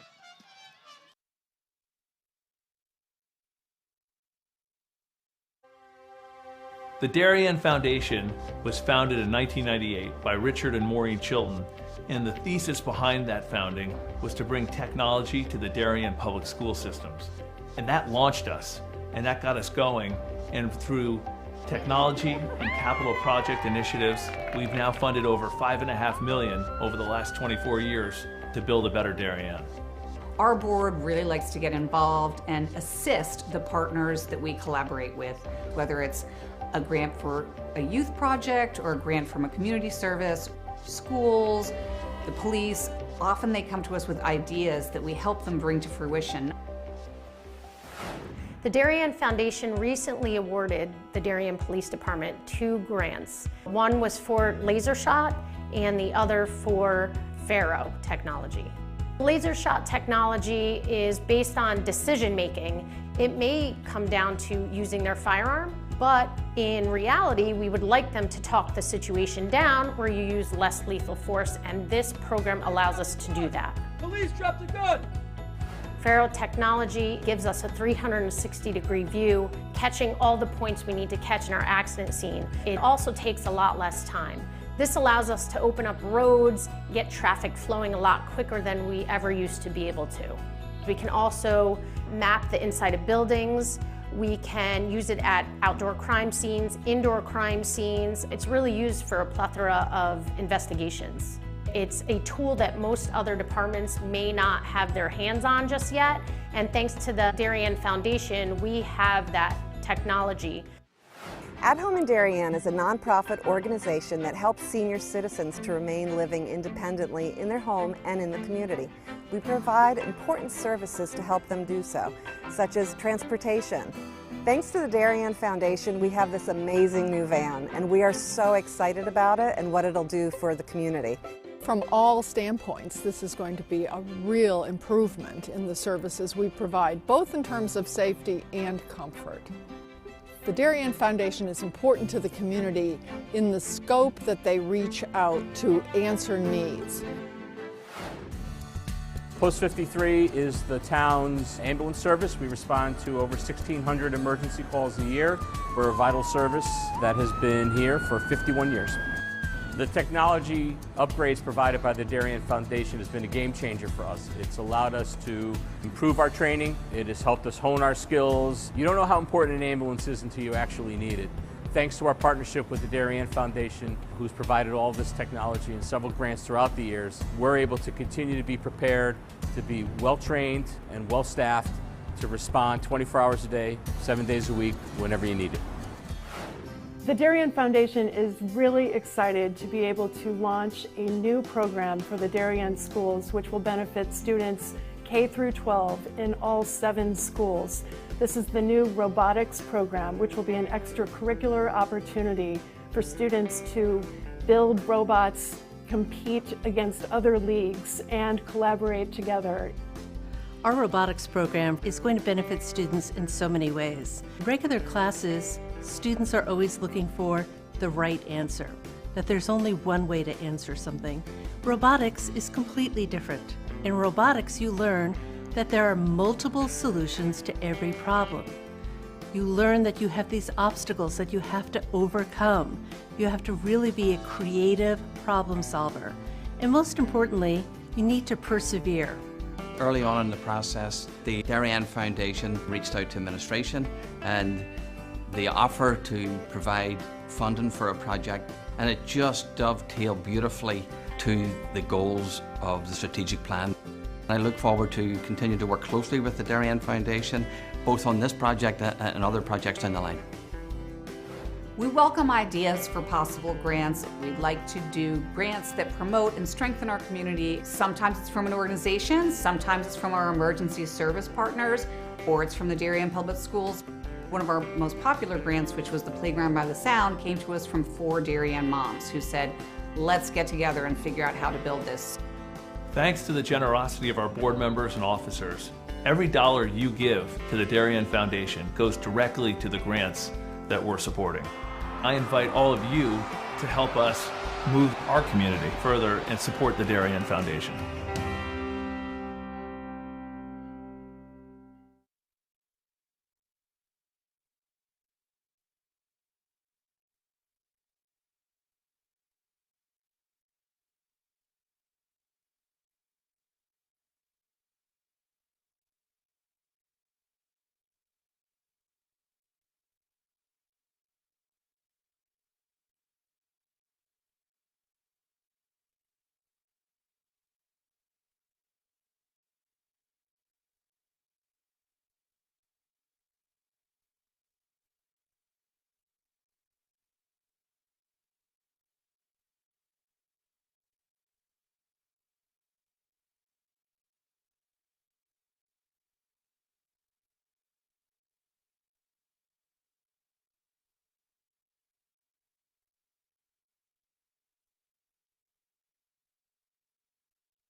DAF Media is actively seeking financial support.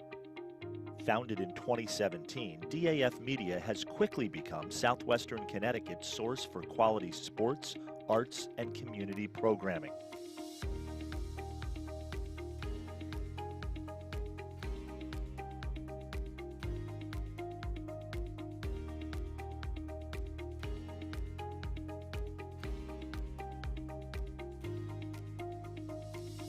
If you like what you see on the DAF Media Network and want to help us continue to deliver high-quality broadcasts while teaching lifelong STEM, communication, organization, and leadership skills, please email us at sponsor@dafmedia.org. We are a registered 501c3 organization.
So start of the second half here.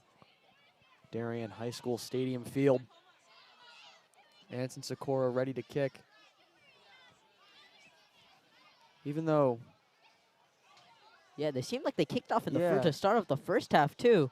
Yeah, Darien did defer, so I'm extremely confused. Did they both forget? It's like, are they giving charity points away? I believe that Ward got the ball to start the game, and now they're also starting the second half with the ball. Was there some under-the-table deal we didn't know about? Maybe just They due to felt the, due to bad. the score, there was some pity privileges going on, but Yeah, and again, the start of the third quarter, we'll catch you guys up to speed. So first quarter, Kevin Roche caught a touchdown in the back of the end zone, and then off the pick from Sean McGarren. Next drive, following a punt, Luke Caesar ran one in, and then the very next drive, Clifton Shelton following a pick from Ben Curtis, front rush one in from the 2-yard line. Then for the final score, the Darien had in the first quarter, Charlie Tom ran a little button hook and ran 30 yards for the score. And then the second quarter, Clifton Shelton got on the board again, receiving touchdown. Rowan Dillon ran to the corner of the end zone for a touchdown. And then Kevin Roche's second of the day, stiff-arming numerous defenders on his journey in. So that is what made it 49-0. Anson Sikora, of course, hitting all those extra points. There was a screen pass to number 8, William Rockcamp. Yeah, Gain of a few. This team, if you didn't know, those were all in the first half. This team is running through the Ward defense, and it's also pretty much destroying this Ward offense too. Della Volpe, 1 completion in the first half for -1 yards. He, as I said in the first half, he has made more completions to Blue Wave defenders than he has his own teammates. Not a stat you want to hear. Walker lined up to his right. Shelov waiting on the near side, out wide. Del Volpe will take it. It's tipped at the line. Trying to go for Marco Piroli IV. Excuse me. Yeah, that time looked like Del Volpe actually had him on target, but the defensive line decided that they had other plans and tipped the pass.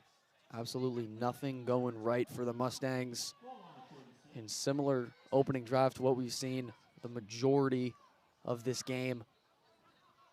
Possible 3-and-out looming if they can't get the 6 yards and move the sticks. Yeah, this is a game. Darien's opponents are a miserable 29 for 85 on third downs. It doesn't take a statistics major to know that that's not a great stat. And again, looking for Rotkamp. Just really wide. Not a great throw by any means. Morgan Rupenstein in coverage. Looks like they're staying out, though. Oh. No, they'll elect to bring on the punt unit. So Yuri El-Maghrabi out to punt again. And Eve, I've lost count how many times he's been out here booting it away. I think it's the 8th. It's certainly been a lot. Yeah, I think in the Giants-Jets game last week, one of terrible offensive showing, they had, I think, 13 punts each that game. Looks to be a similar number here for Ward's kicker. Is that one nearly blocked? Might have been tipped. Rooney just going to let it roll. Yeah, this is going to lead to Darien's worst starting field position of the whole game, and it's actually not even that miserable. They're at their own 33-yard line, and given what this offense has been able to do so far, I think getting 67 yards on this drive is not that hard. Yeah, no challenge at all for this Blue Wave offense. Like we said, 7 touchdowns. I don't think they've gotten to a third down once this game, which is honestly fantastic for this offense.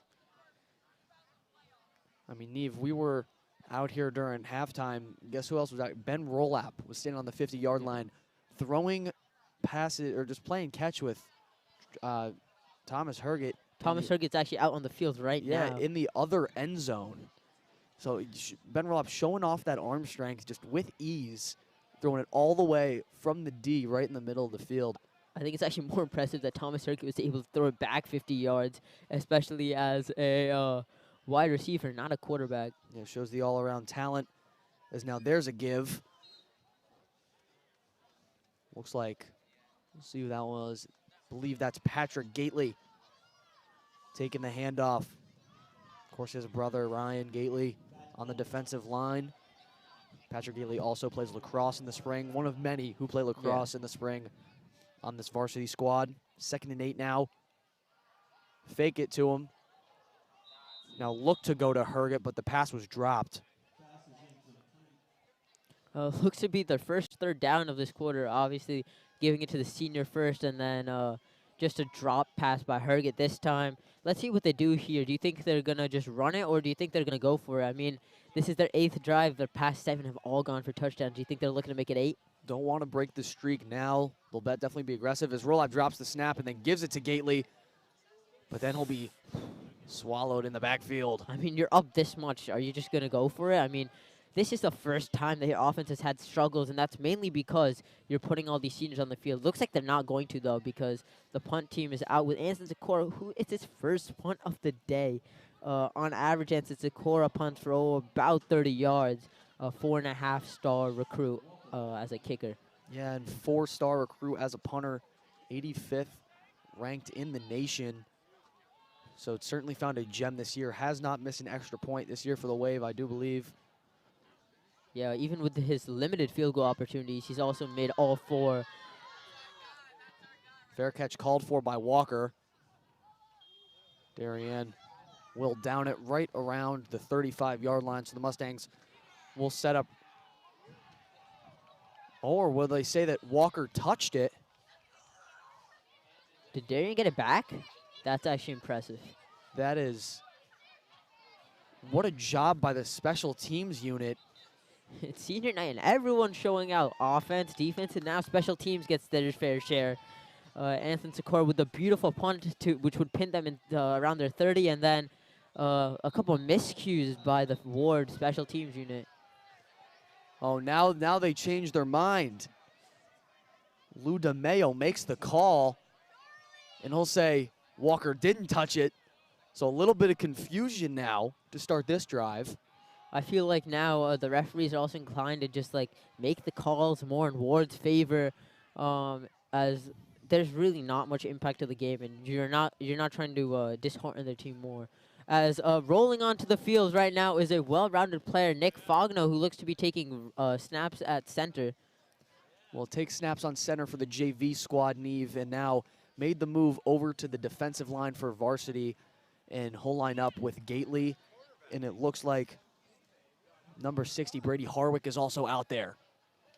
2 sophomores, 2 people we know very well. Oh, wow, Gately just tosses him down. A handoff, a little bit of confusion maybe, as Walker took the ball and then stood there. Yeah, it looks like the whole defensive line is actually made of sophomores with Fogno, Gately, Betts, and number 61, Nicholas Fogno, all taking the defensive line right now.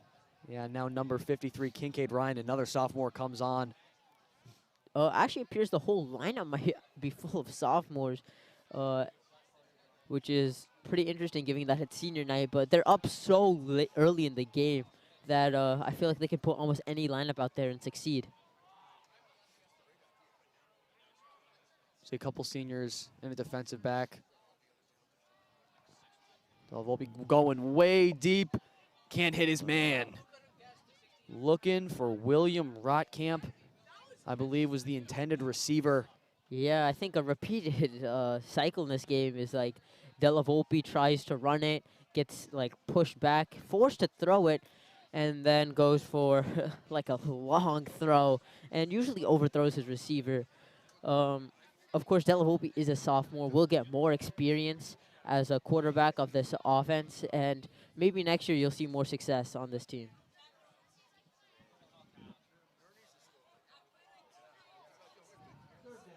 So now 3rd and 15 for this Mustangs offense. Yeah, I'd have my eyes on Ryan Felt right now. Might get coverage. Della Volpe tries to go deep again. It is. Did he catch that? It's incomplete. Paroli almost hauled it in. Would have been. Yeah, would have been crazy. He threw it in what was basically double coverage as I think Silsby went off his man to defend the pass and Paroli almost had it, but drops it, and now Warde brings out their punting unit for their 9th punt of the game. And if I'm Rooney here, Harry Rooney that is, I actually take the punt in. Darien's offense from the 33 didn't get much done, but I think I could get some extra field position. One of the better punts of the day, McGuckin will return. Yeah, our player to watch. Bounce to the outside, wrapped up. Good tackle. Yeah, from number 22 or number 32, excuse me. That's Griffin Caird. And McGuckin's been our player to watch for his extreme defensive prowess. But looks like this game, everyone on the defense has gotten like a ratings boost in Madden. This team is absolutely dominant on the defense. So let's see what they do on offense here as they look to extend their lead to possibly 50 points. Like you said, we see a couple guys jogging onto the field that don't usually get a lot of playing time. Nick Fogno, who's just on the D-line, will come in at center. We also see Jason DeMonch here, lined up near side. Tyler Spellman, number 88, on there is. Oh, new quarterback, too. Roll-up is off the field. Yeah. Clifton Shelton is taking snaps at quarterback. That's Jay Franzese. Oh, Jay Franzese. Number 32, Jay Franzese, someone that I myself had the opportunity to play baseball with in the spring. There's a whistle before the snap. Yeah, I apologize. I'm confusing number 32 and number 33. So a timeout will be taken. A lot of confusion, a lot of new players coming on and off the field for Darien. This third quarter is moving very quickly. Seems it's a very uneventful third quarter as Darien looks to just sit on the ball and keep their lead. They're not trying to choke like the Falcons do almost every game they have a lead. Falcons catching a stray there, but while these two teams are in their respective huddles, we'll take a look at the FCIAC standings. So as of right now in the FCIAC East, which holds Darien and Fairfield Warde, Darien in second in that division, just behind New Canaan with a 5-2 overall record. Warde second to last, just above Central with 1-6 overall record. New Canaan leading the FCIAC East, and Bridgeport Central at the very bottom. In between, after Darien, is Ludlow, McMahon, Wilton, and Norwalk. Yeah, actually, Central, New Canaan are Darien's next two games, so it's a big contrast. Warde, who's second to last, then Central, and then they get the tough challenge of New Canaan in the Turkey Bowl on Thanksgiving. Franzese will give it to Gately. We'll get maybe just past the line of scrimmage. Second down now. Yeah, it looks like DeMonch is talking, chirping with number 34, Patrick Guzzi, the kicker. I'd like to see Jay Franzese possibly throw it for some reps on varsity. I mean, he has this opportunity. If I'm him, I just take it. Possibly throw to number 98, Jason DeMonch, who is in the receiver position. In their first varsity experience as Gately will take it again. The junior tries to fight for a couple yards. Yeah, this seems like they'll just run out the third quarter here with a safe 49-0 lead. It'll be very interesting to see if they score to break their total points record at with 49 this season. In the third quarter this season, Darien has outscored their opponents 38-29, but in the fourth quarter, that's when they really shine. Their defense becomes very strong, 15 points allowed, which is tied for their lowest, and they score 45, which is the most they scored until today in the first quarter, when they have now scored 59 total first quarter points, 28 of which came today against Warde. Yeah, so that'll do it. End of the third quarter. No score change since halftime. Still 49-0 Blue Wave. They've put a lot of their sophomores onto the field. And actually, Neve, let's stay right here. Looks like they're just going to switch sides, take the field. Yeah. It's always going to be interesting. Now we have a whole brand new set of names. Prepped a ton of notes for the usual varsity starters. And now we get a lot of the JV squad for the Blue Wave. Thankfully, a lot of them are sophomores, so both of us, we know who they are. As it seems that Nick Fogno again is taking out snaps for the varsity squad. Franzese from the gun. Patrick Gately on his right. Give it to Gately another time. Playing conservative here with a 49-point lead, Neve. Yeah, I mean, if I'm them, I really don't care about what's going on. I'm just happy to keep my lead, take this win, and prepare for the Central game, which possibly becomes another blowout. Yeah, I mean, you talk about like differences in scores. Darien 49-0 over Warde. Warde beat Central by how much? You said 30? 32, 38-6. So if we use some math here with the transitive property, a little bit of pre-calculus there, they'll beat by 81. Great punt by Ensacora, hanging high. Fair catch called for. Brought in number 20, Quinn Russo. Yeah, as we mentioned, Ensacora has some leg. Average punt is around 30 yards, but this one seemed to be around 60. Like we just said, 4-star recruit as a punter.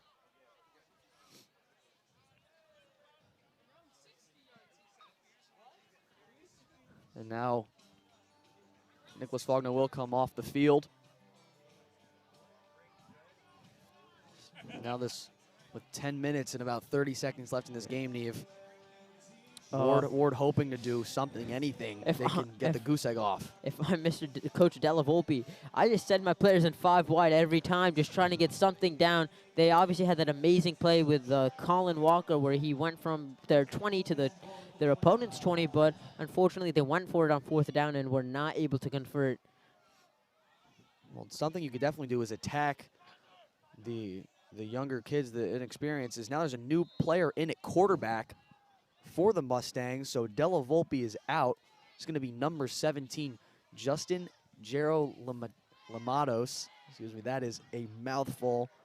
Say it again for you. The junior comes in, so sophomore. So on the Darien side, we've seen the juniors being replaced with sophomores. Yeah. For the Mustangs, it's flip side. You have a junior coming in. Coach Della Volpe probably not very happy with his son and how he's performed today. Dismal performance here. 1 completion out of around 20 attempts, and 2 interceptions, -1 yards. Probably the lowest quarterback rating there is, Owen. Gerald Lamados goes to the side, though, and a great job. Yeah, William Rockcamp extending that play, getting a 1st down and moving the chains, something we have not seen nearly at all this game for Ward. Gerald Lamados, through 1 pass attempt, has as many completions and more passing yards than Della Volpe.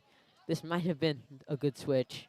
But then again, we should take this with a grain of salt, as Darien is putting in their backup defenders who don't get much playing time as a show of senior night.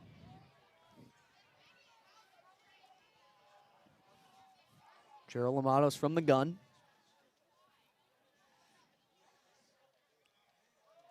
Take it, hand it off, right side. Cuts back up to the middle. Going nowhere.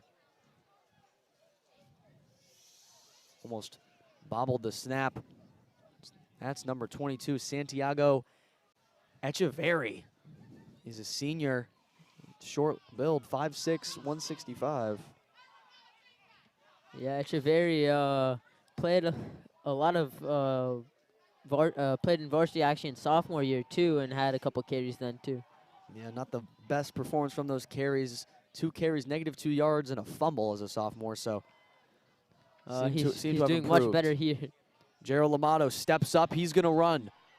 He'll get to open field. He won't slide down. He'll fight for the extra yards. It's that new life we're seeing. It's similar to the New York Giants. They benched Daniel Jones after his injury and dismal season, and Tyrod Taylor seems to be bringing some new life. Although right now they're with Tommy DeVito as their starting quarterback. That is not a name that anyone heard. Making a lot of references to your New York Giants, Neve. Yeah. Sorry that you're a fan of them. Must hurt. So right now, I'm sorry if you're a Fairfield Warde fan. 49-0 here on the DAF Media Network. Ward, you see on your screen, left side, and the white jerseys, Darien, the all black on the right. Gerald Lamados fires down the middle. Passes dropped. In coverage was number 34, Chase Lane.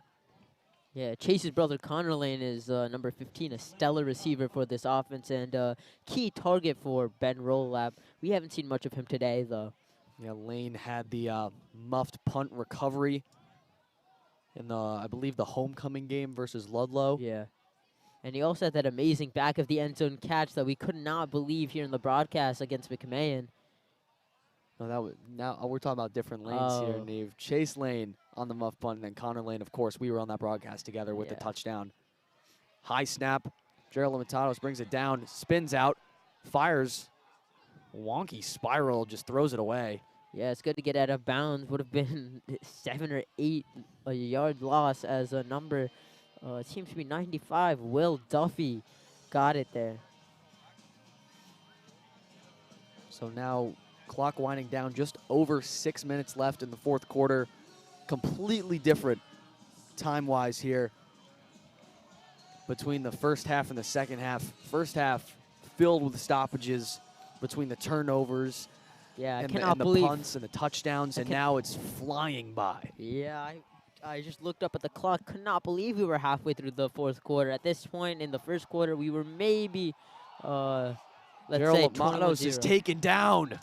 Number 95, Will Duffy gets it this time. Last time, he rushed through the defense and had a late block, but this time just takes down the backup quarterback, Gerald Matos. Yeah, number 93, Henry Nardi, almost got a hand on him.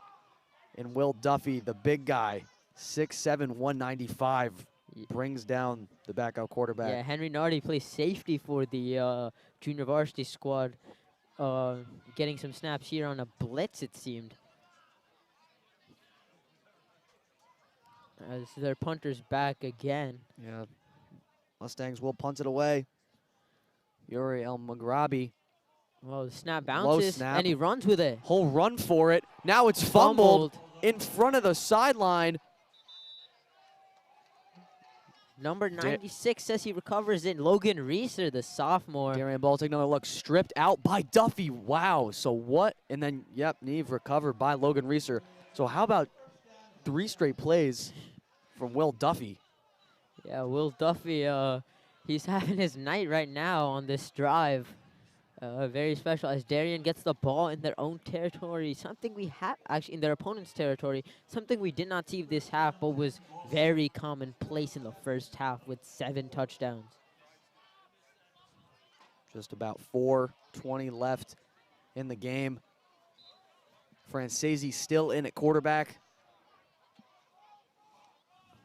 Again, watching on the DAF Media Network. Francesi on the give. Up the middle. We'll take another look on the strip from Duffy. Great job there. Well, there will be a flag on this one. Oh, looks like it's gonna go against the Blue Wave. Yeah, the Blue Wave here playing a little bit of sloppier offense. As it seems the junior varsity squad is getting reps against this Fairfield Warde defense. Fairfield Warde defense, and surprisingly, Warde still hasn't scored a point. Yeah, unsportsmanlike conduct charged against the Blue Wave, and they'll take a timeout, discuss what happened. So they'll be sent back. Yeah, Lou DeMeo and his crew don't seem to be using the flag as much as other referees, letting the ball play. But this time, unsportsmanlike conduct, that's not tolerable for many officiating crews, if not all. As with 4 minutes left and winding, we see what this Darien offense will do. Another give up the middle. Gets a couple yards back. Francesi on the gift of number 36, Rowan Levine. Yeah, it looks like sophomores are just out here to play right now, as Rowan Levine and Shea Francesi, who start on junior varsity, are now getting these valuable varsity reps, as Levine has more positive yards this game than Della Volpe does in 1 carry. So 3rd and 24. We'll see if they'll still run it here. If I'd maybe just take a knee, just wait out the clock. You've had a good game. They will indeed give it to Levine. Still fighting it up, 49-0. That's that motivation that you like to see. Sophomore showing he wants to show as much effort as possible. And now on 4th and a mile. Do they have the offense out there? Okay, no. Anton Sikora is coming out. Anton Sikora will jog on. Old, reliable. It's almost like 49 points is the cap for this Blue Wave team. Like you said, need 49-7 win in Norwalk. 49-0 here is where I'm surprised Coach Grant hasn't gone for some trick play here. as we saw in the first play of the season, actually, offensively, Darien went for a trick play where Cunningham pitched it to Rolap, who threw an interception. As that kick is blocked, it's going to be taken back to the house for the first touchdown of the game. Number 59, Nicholas Cavino, blocks the punt and takes it to the house. Yeah, one of the captains showing how it's done on this defense, on the special teams unit. Sakura, who is usually reliable, as I said before. It looks like the announcer curse had the kick or punt blocked, and it's a touchdown for Ward. Their first in almost 4 quarters of football. So right at the end of the game,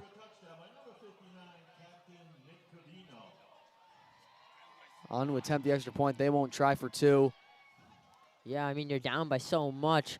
You need almost a miracle to happen, almost what happened in the Heidi game 40 years back. Della Volpe, Neve, actually the holder here. Interesting. As He got back on the field as soon as they scored. As number 34, Patrick Guzzi, will attempt the extra point. Yeah, Ward has 6 points, same number as Della Volpe here. Good The point, kick Neve, is that is not a good attempt at all. It looks like they called the play dead because it looked like the ball bounced. And perhaps a bad hold, probably just a bad kick. But 49-6, Ward doesn't get one on offense, doesn't get one on defense, gets one on special teams. Perhaps the rarest way to score a touchdown, but great job by special teams to get in there. Blocks Sakura's punt. Like you said, Neve, captain comes through, not in such a big moment, but just erasing the donut is always it's never so a bad thing. Great for team morale. Yeah. And as Darien looks to win this game, they will actually beat all 3 teams from Fairfield this season. They did this also in 2021, beating Prep, Ludlow, and Ward. Obviously, the Prep game was the most interesting with all defensive scores. And then Ludlow with the homecoming game. And now senior night at Ward as the Darien cap off this, as Darien plays this incredible season and caps off their last night game. Yeah, like you said, Neve, they played all 3 Fairfield teams at home as well. So, like you said, 10-2 versus Prep. That was a W. 34-21 versus Ludlow. That was another win. And then 49-6.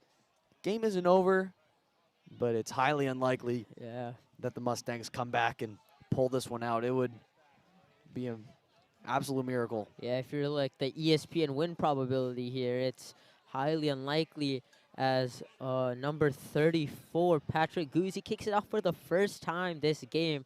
At both the first and second half, at the beginning of both halves, Darien kicked it off. So it's quite interesting to see that Guzzi kicks it off for the first time with just 2 minutes left. It's a short kick there, too. Short line drive squibber. Did it go out of bounds? Say he fielded it inbounds. Ooh, that's... So close call. Of course, out of bounds is a penalty. Not allowed to do that. Would move the spot up. Oh, looks like they are going to move the spot of the ball up.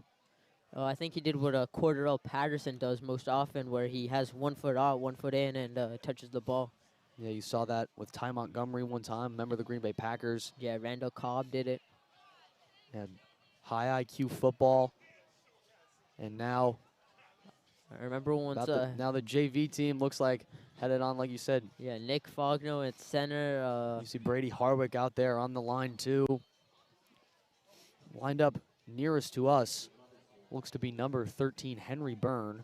I want to see Jay Franzese throw it up some more with such a comfortable lead. I don't think it's even close. As number 3, Will Bonner just sprints out. Yeah, he tumbles onto the O-line.